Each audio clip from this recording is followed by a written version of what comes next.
What is at stake for KD tonight? Says he's got to get it done.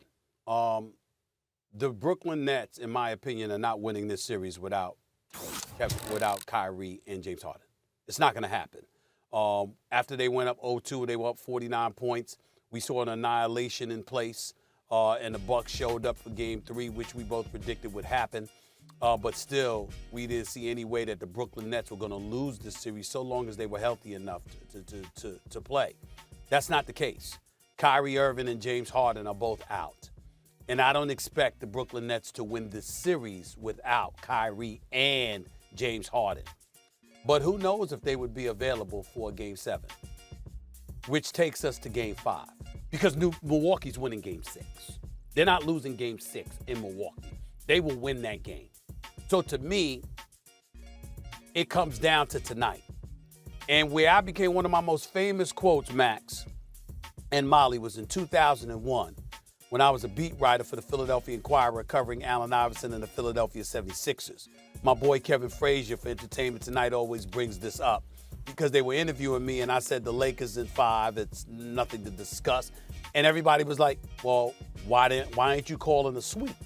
And I said, oh, AI will get you one. AI will get you one.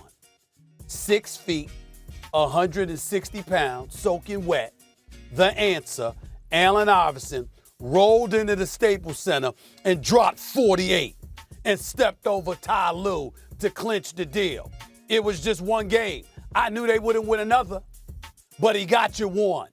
Because in the game of basketball, when you are that dude, when you are that superstar caliber player, you can get a game. Not the series, but a game. That's what we're asking Kevin Durant to do tonight. Please understand something. I don't know if anybody knows this. Max, I don't know if anybody has said this before. Kevin Durant is the greatest player in the history of New York. There's been not Clyde Frazier in 1971, not Patrick Ewing, not Carmelo Anthony, no one.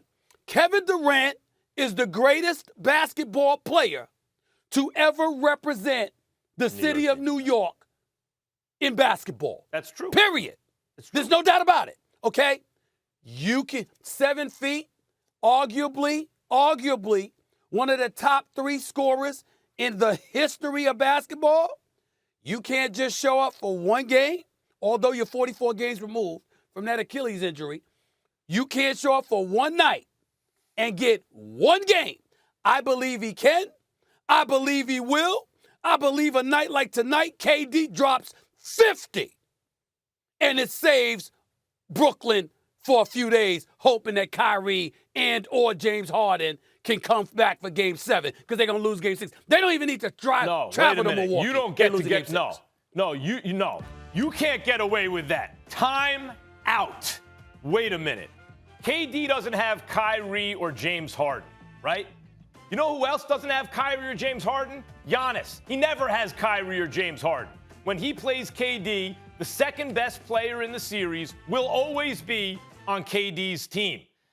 Middleton and Holiday show up as stars sometimes, which is why they're not perennial all-stars. They're sometimes all-stars.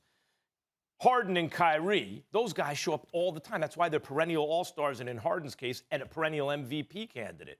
Now, all of a sudden, Giannis has the second and third best player, outside of Giannis and KD in the series. Now it's KD, Giannis, and then the next 2 best players are both on Giannis's team. And now all of a sudden KD gets off the hook? Why?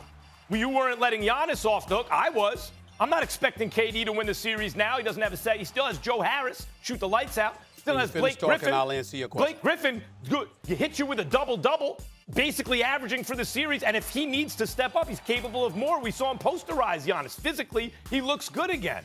No. If you're not letting Giannis off the hook, then KD doesn't get off the hook either in this case. And if you think KD can win one game, well, look, when you say a star can get you one, I remember LeBron James had one game of Kyrie Irving against the Warriors in 2015. They lost that game in overtime. Then he didn't have Kyrie the rest of the series. Also didn't have Kevin Love all series. Got two. You're saying one game to start a series? You're saying KD can get one game now? There are 3 games left. If you can get one, now it's going to come down to a one game Win or go home, you should be able to get that one too. I'm giving KD a pass because he doesn't have his guys, but you should hold him to the same standard you hold Giannis. Well, first of all, that's a very ignorant statement for a couple of reasons. Number one, KD, give me KD with Chris Middleton and Drew Holiday, and I still would have picked him. What I'm saying to you is this. When I get on Giannis, I get on Giannis for two things. Number one, his perimeter shooting or lack thereof. And number two, the fact that you called him the best player in the world. Those are the things that I get on Giannis about. In terms of, I never picked Giannis to win this series. I said Brooklyn all day, every day. I said Brooklyn at the beginning of the season. I said Brooklyn coming into this series. And I said Giannis against KD, it's no real match because he can't hit perimeter shots. He needs somebody else to do that for him, particularly in tight playoff competition, because he can't make those perimeter shots. And I think that's been proven true. Even though Giannis is big time, that's his Achilles heel. The case with Kevin Durant, Joe Harris can't hit shots away from the Barclays Center. Blake Griffin suddenly looked like he was in Detroit again.